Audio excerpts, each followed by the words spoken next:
Each year, Microsoft Research hosts hundreds of influential speakers from around the world, including leading scientists, renowned experts in technology, book authors, and leading academics, and makes videos of these lectures freely available.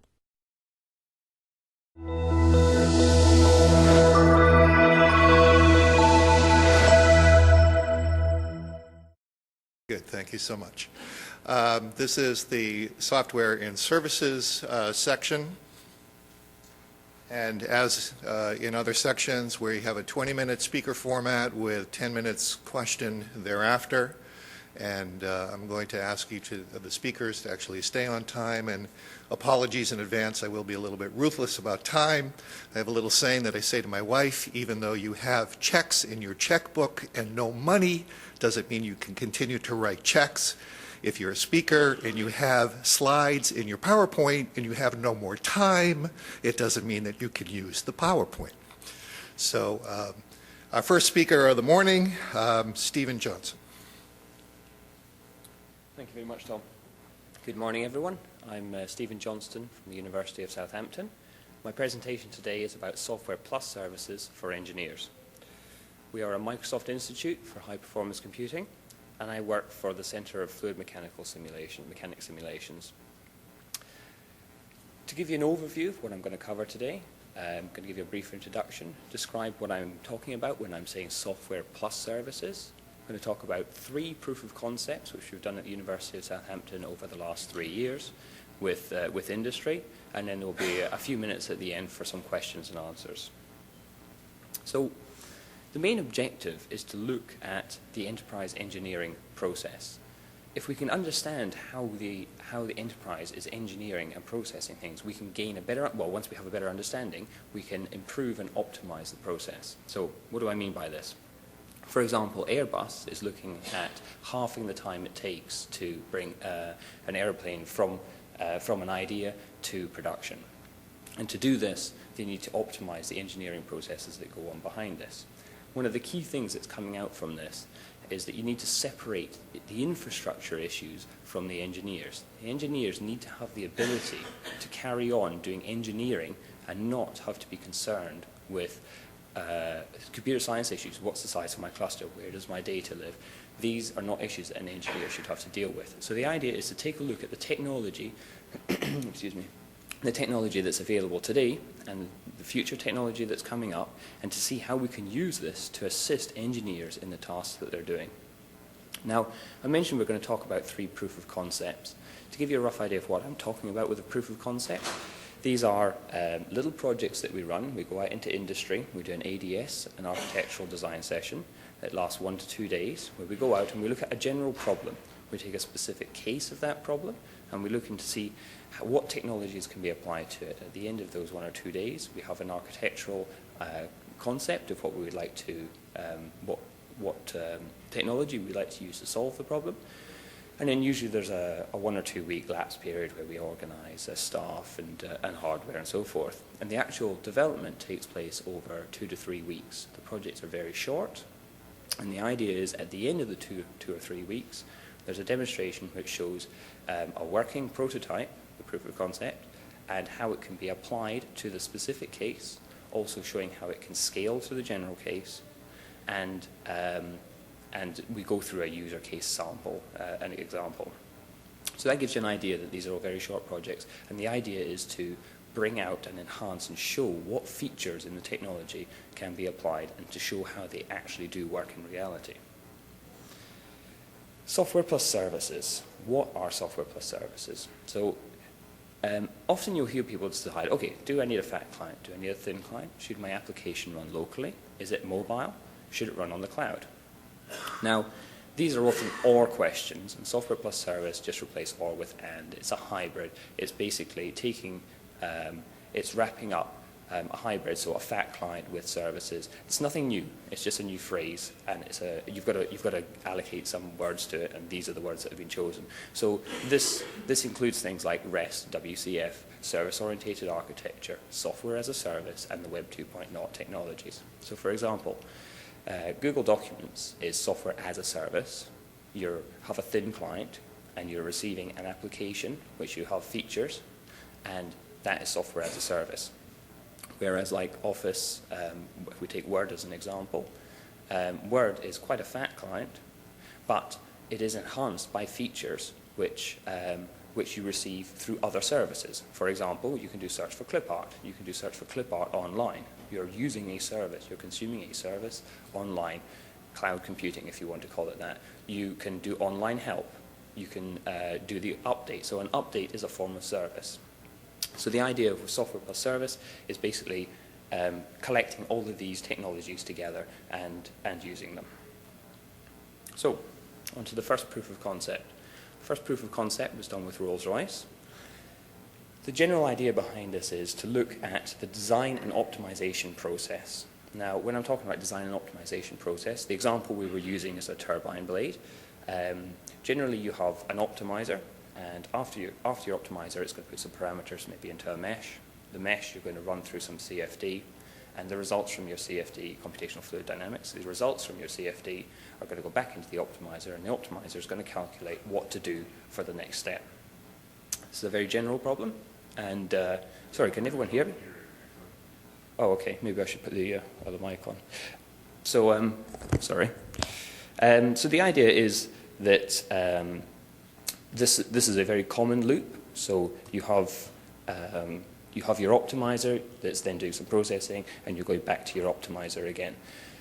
And the idea is that, as you can see, this is a sort of a workflow issue, and we are actually using Windows Workflow Foundation to solve this problem. Currently, it's done using scripts. So what we're doing with Windows Workflow is we're taking each of the applications that are in here and turning them into an activity in the workflow. And we're using workflow to orchestrate and manage all of the execution. So the advantages of this are that, I'll show you an architectural diagram, here you go. So what we're using on your right-hand side, you have the computational resources. So workflow is doing the orchestration. It's saying what processes should be run, which are now wrapped up as activities. These activities are .NET objects, they're truly extensible, so you can inherit from them and extend them. So we're extending them so that an activity now has the ability to execute on, and we've provided CCS at the time it was called, that's Compute Cluster Services. It's now Windows HPC Server. So that is executing on a Windows cluster. You can execute on a local machine, and we also have the ability to execute on a Linux cluster. In this example, actually, for Rolls-Royce, all of the processes are actually running on Linux machines, except for the CFD, which we're running on Windows HPC, and the optimizer, which we're running on the local machine, as a demonstration of how the workflow can be used to orchestrate across the three different scenarios.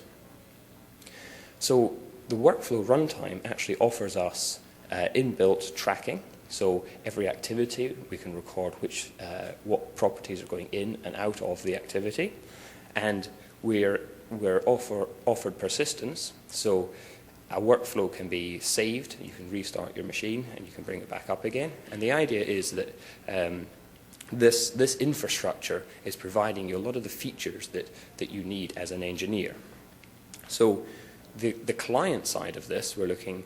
You can edit workflow in Visual Studio, or we have a custom interface. The custom interface, all the visualizers for workflow are rehostable, so you can host them in your own forms. And for reporting, we're using the tracking database. The tracking database enables you, because you're tracking the information that's going in and out of each activity, you're getting this effectively for free, and it's extensible. You can add your own tracking information. The idea is that you can build your own reports. If you're using reporting services on top of this, you can build your own reports to show the information. So by using workflow to deal with our optimization problem here, we have this ability to separate out the person who writes the workflow, the person who lays out all the little activities on the workflow and says this is the order they should be executed. We separate that from the person who uses the workflow. The advantage of this is, for example, you might have a business process which says, okay, these are the order things need to be executed. So a senior engineer can design the workflow, but a fairly new engineer can take the workflow and actually execute it. But it offers you some guarantees about the results that this new engineer is getting from the data. So you get this separation here. You also, it applies you with some sort of quality assurance because you're guaranteed that the workflow is orchestrating the activities in the correct order for you. And this also demonstrates that you can use it as an interop between Windows and, in our case, Linux machines. So the first one, the Rolls-Royce one, is basically dealing with how do I manage processes? How do I orchestrate my work process, my business process? The next proof of concept is done with Airbus, and we're looking at how do I manage the metadata that's produced from this? How do I manage the data and the metadata? So for this example, we have the unit of data is a business object. A business object is 0 or more files. A business object has metadata associated with it, and a business object can be related to 1 or 0 or more other business objects. That is the entire data structure. So for example, if you had an aeroplane, the model, and a model has many meshes, and a mesh has many flow solutions. Now, the complexity comes here because I would probably want to do a query that says, I would like you to return all flow solutions where the mesh has a cell count greater than 12 million and the model has a MAC number greater than 1. So there's a need to manage not just the metadata and query across the metadata, but there's also a need to manage and query across the relationships of the metadata. And this is fairly difficult. For this, we're using SharePoint Server. SharePoint enables you to store and manage metadata. It provides search facilities built in, and so we're not changing anything in here, we're just using the inbuilt features. And we're using WCF, which is Windows Communication Foundation Web Services, to expose the data. I'll show you a diagram. So when I mention SharePoint, people often think, okay, web pages. We're actually not even exposing the SharePoint front end to the end user at all. SharePoint actually has WCF services underneath which you can hook into and you can use for your own applications. We've extended a service. We've just added our own service because we would like to be able to search across the relationships of data. So we've added this service, and the reason for that is if you look on the left or the right, there's FlightPad. This is the client application. The client application is written in Python. It's cross-platform. And so WCF services are actually, they use WS star standards, so we can talk to it through Python. The file server underneath is actually kept separate. The file server is where we're storing the data, as opposed to SharePoint, where we're storing the metadata. The reason for this, well, the file server is an HP UX machine, but when you're dealing with large volumes of data, you should move to a push rather than a pull scenario. So the client puts a request in for some data, and the file server will share up the data when it's ready. This helps you do load balancing on your file server. As for the SharePoint instances, because we want to show that this can scale, so this has to scale to the enterprise level, we're using SharePoint in 2 stacks. You get a SharePoint farm. The farm is each one, so that's each of the big squares, and each of those is broken up into separate machines. And they do, so for example, the front end, the services, and the database and the indexes are run on separate machines. This helps with scalability.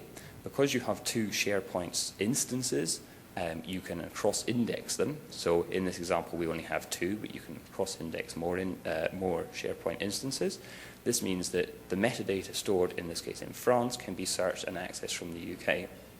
This is a load-balanced transfer of information, so the indexing can run across fairly poor connections, i.e. across just general internet usage, and so we show that it scales.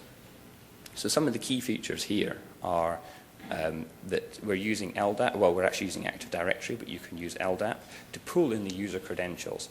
So if you think about this now, we have all this data and metadata managed in this SharePoint, and you need to be able to do the searches with the user context of the user coming in. So you would never then reallocate new users to your SharePoint instance.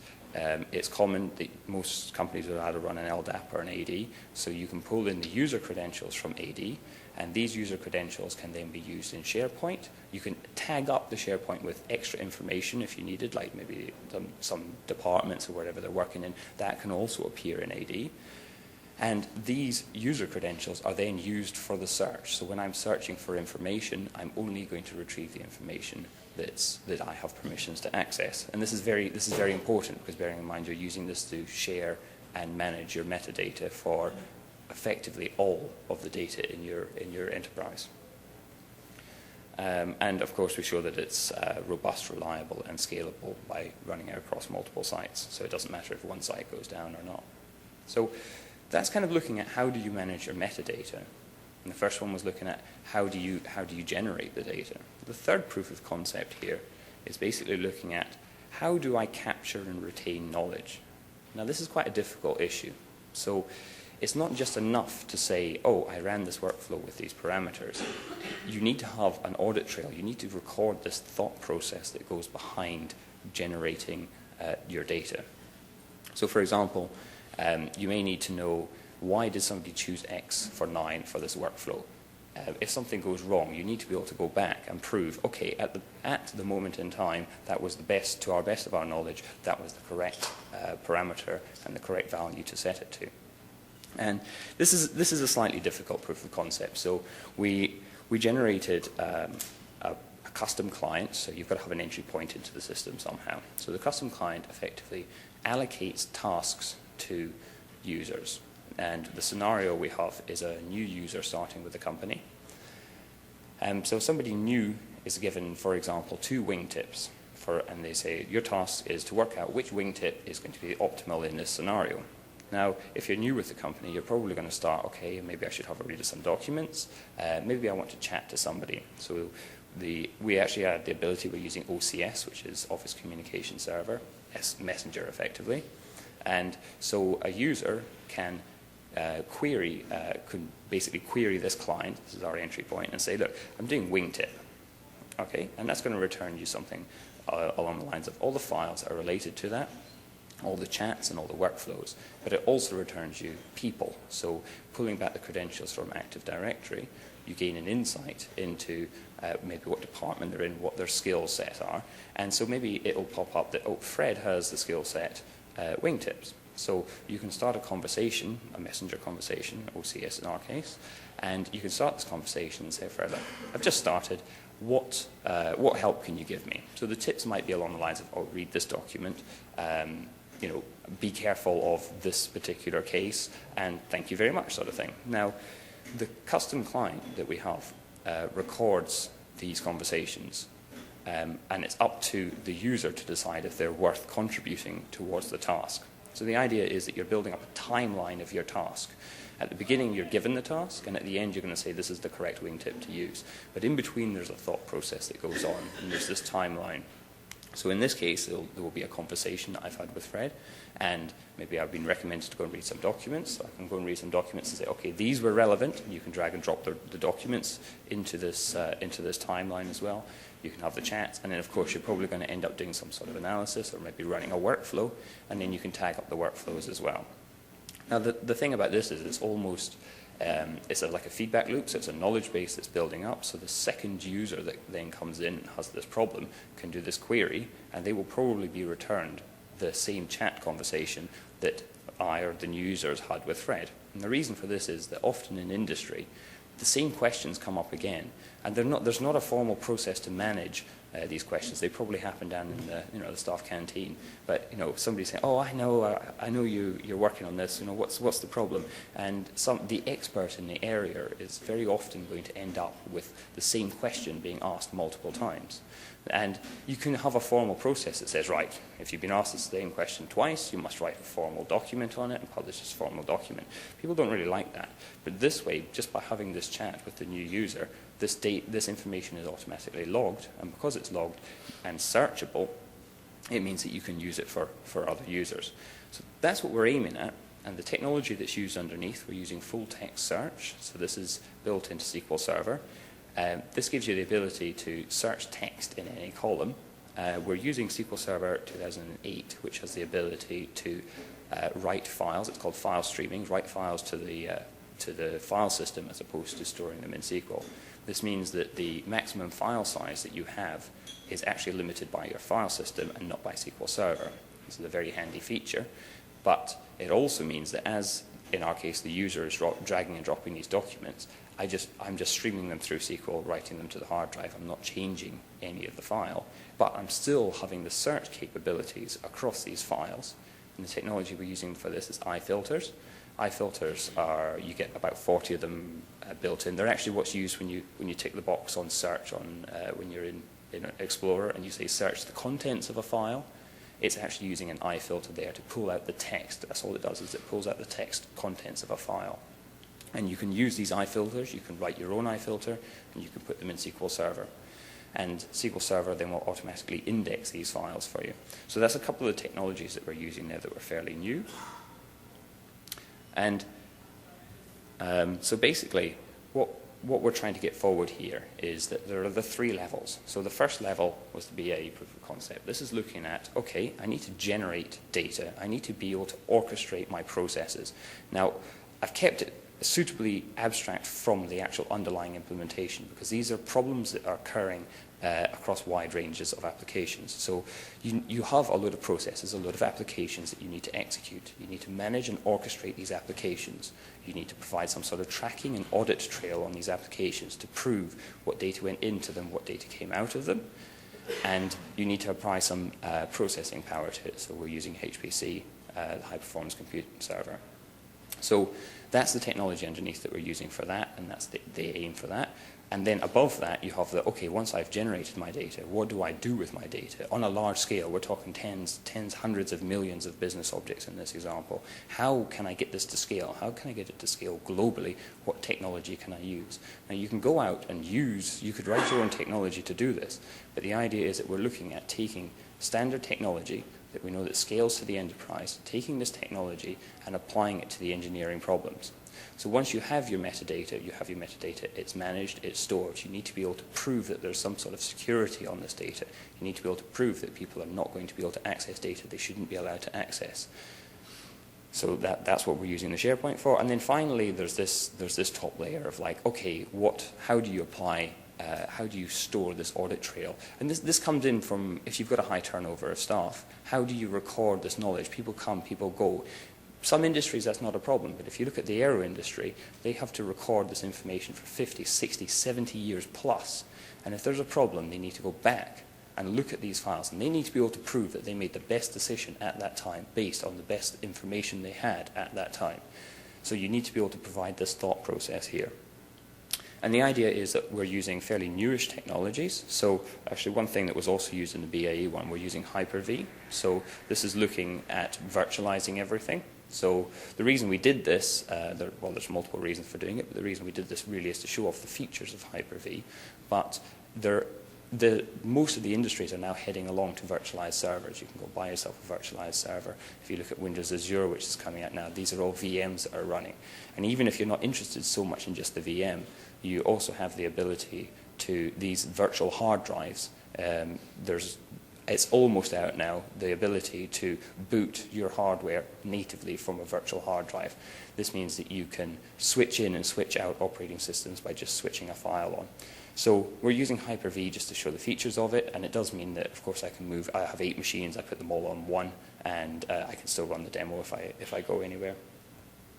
And the key thing about this is really that you're pulling away this infrastructure issues from the engineers. The engineers should not be worrying about all these computer science problems. The engineers should be sitting there and be able to get on with the actual engineering problem that they're employed to do. And I think there are a couple of minutes if there are any questions. My email is actually on the first and last slide. I'm really keen to hear any questions people have if they don't get time to ask any today. And bear with us a second. I'll hand microphones for questions for recording purposes, so please wait for the microphone. Hi. It's about what kind of metadata are you using? Are you using, for example, ontology-oriented languages, or what kind of languages are you using? Okay, so for the metadata, this is legacy data. There isn't really an ontology or a formal grammar, but it's metadata that's used in the aero industry. So we're not actually adopting an ontology for this because they already have a very clear understanding, clear as it gets, understanding of what metadata they're using. Plus, there's a lot of ongoing work into formalizing formalizing the grammar for this and formalizing the metadata. So what we're actually looking at here is the metadata comes in. We're not worried so much about, x equals 5. We're not so worried about what is the grammar for x. What does it actually mean? We're adding the capability for you can say, okay, I would like to search for all of x greater than 5, less than 5, equal to, and there are the series of operators that you can use there. The actual formal ontology of this is something that it's actually quite a big job, and if you look at a 2 or 3 week project, you're never going to be able to tackle that.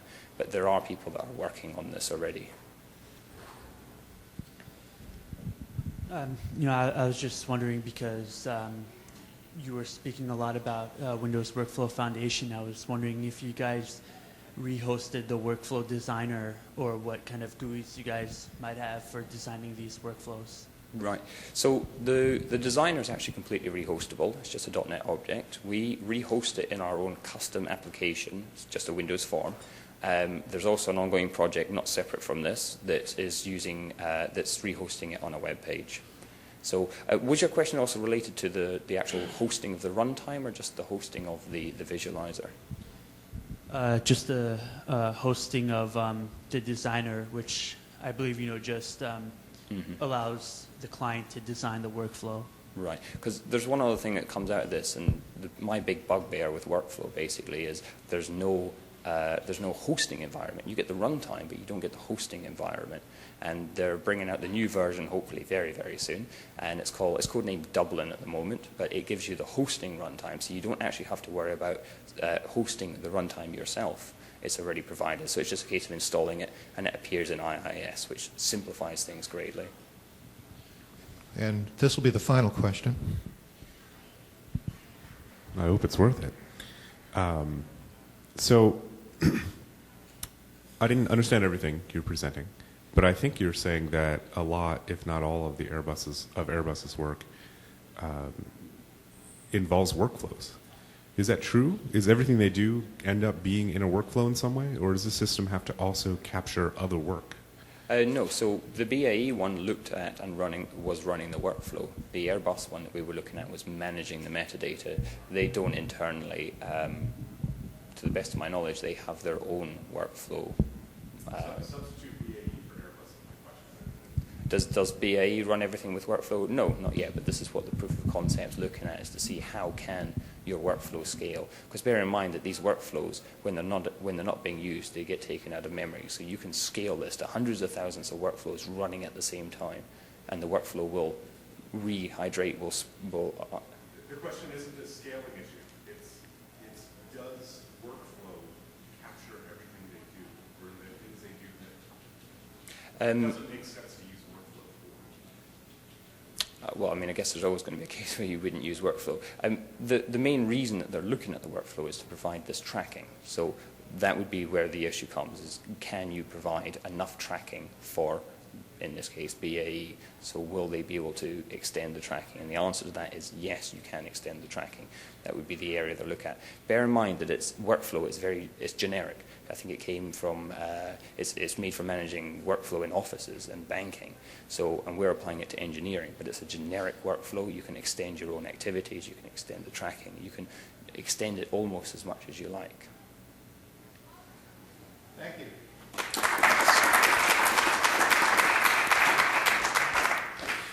Catherine Blake is our next